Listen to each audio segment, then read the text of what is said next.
So my contention was, when you find yourself on an ethical slippery slope, build a terrace. We're not going to get them to leave the monkeys, or not going to get them to leave the rats and the mice alone.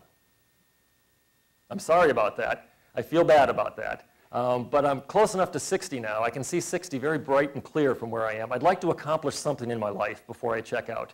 And I think I can get the public to support me in banning vivisection of monkeys, dogs, and cats. They're not going to help me with rats and mice. So build a terrace, leave the monkeys, dogs, and cats alone.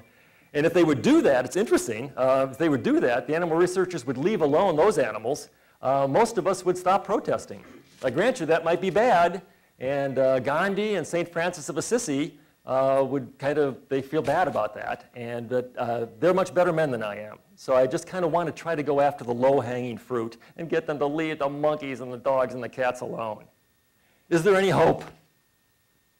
Is there any hope for the animals? Well, actually there is. I'm a pathologist, so I'm by nature kind of a cynical guy because I see an awful lot of dead people, and I see an awful lot of people's brain tumors that they're on their way to death, and I see Alzheimer's disease that we in fact can't cure or do anything about.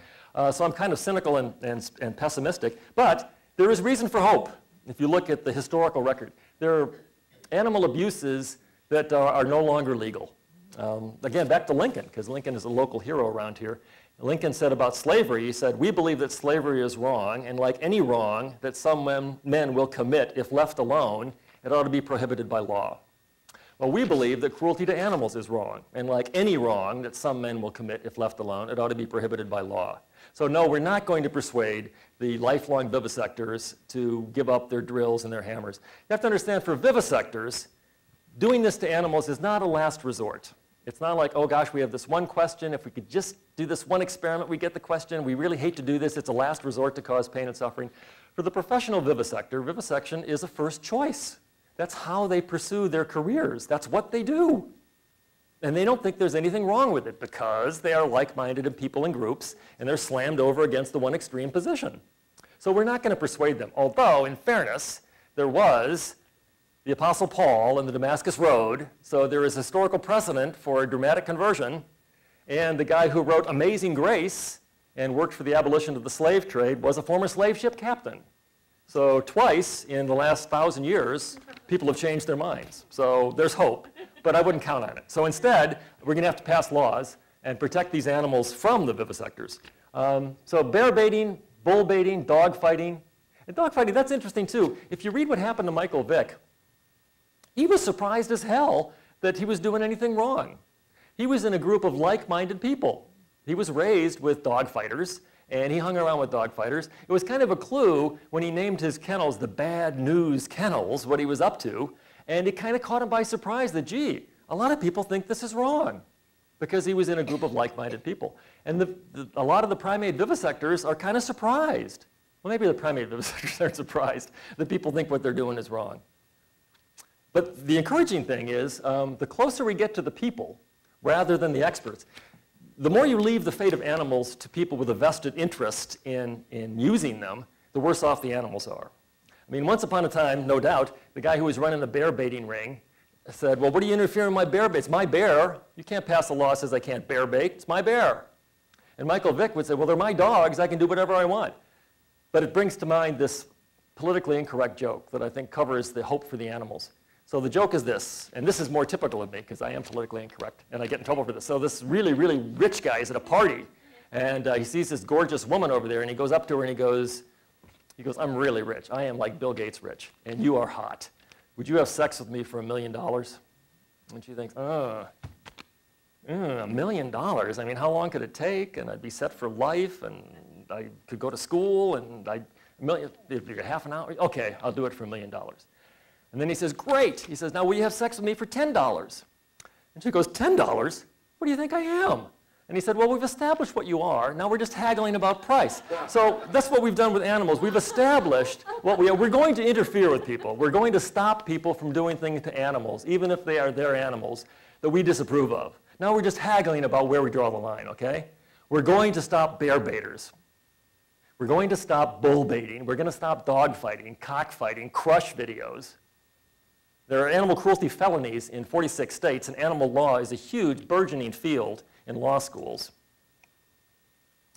California Prop 2, you probably heard about that. That's a proposition that we passed in California that tells you, if you're a chicken rancher, that the chickens can't be in cages so small that they are unable to spread their wings or stand up and turn around. They used to have them so crammed in they couldn't stand up or move their wings. And every time this happens, every time there's a movement to improve the quality of animal life, the people that are most involved with the animals will say, well, we're the experts, we're the chicken farmers, we know what chickens need. The factory farmers, we know what pigs need. Well, this Prop 2 banned gestation crates for sows, and it banned veal crates for little calves, and it banned battery cages for chickens, despite what the factory farmers said. The encouraging thing is, the closer you get to the people, the better the animals do. If you make a statewide proposition, like California did, Prop 2, the agriculture industry is against it, the chicken farmers are against it, the veal, they're all against it. But if you get enough people, the people will actually give the animals a break. They get closer to the people. And just recently in Missouri, there was an amendment to the Constitution to ban or to improve the supervision of puppy mills. Missouri is the biggest puppy mill state in the country. There are more puppy mills and dogs in cages, miserable, horrible lives. They go to the pet stores. And they had a huge lobby fighting against this Missouri puppy mill amendment. And it passed in Missouri, where there are more puppy mills, because there were enough people. You get a big enough N, and you'll get a pretty good idea as to what's ethical. You just need a bigger N. And the problem with IACUCs is they don't have anybody on there that represents regular people, or if they do, they're routinely outvoted, and they're just a token. But the IACUC is interesting. Animal Welfare Act was actually passed in 1965 in response to a just horrific photo expose in Life magazine about concentration camps for lost and stolen dogs. Class B animal dealers were stealing dogs out of people's yards or taking puppies from a free-to-good home ad and sending them off to animal research facilities. And somebody took these pictures, and as a result of that, they passed the Animal Welfare Act. And the Animal Welfare Act was later amended to mandate these IACUCs. And the animal welfare people thought, oh, this is great. There's going to be somebody with a voice on the Institutional Animal Care and Use Committee. Turns out anybody who uses any animals in a university setting has to get approval from an IACUC. And so the animal advocates were thinking, this is great. There's somebody looking out for the animals. Turns out it didn't work out that way. But there's another phrase that at least the IACUCs exist, and if we could amend the law so that there could be a broader representation of citizens on the IACUCs rather than just the vested interests of the vivisectors, it could actually work. There may well be a case where they have a hot new treatment for spinal cord paralysis, and maybe somebody could persuade the general citizens that if we paralyze this monkey and then try to cure him, it'll directly lead to treatment of paralyzed veterans. And maybe the citizens will say, okay, then the ends do justify the means. Maybe so, I don't know.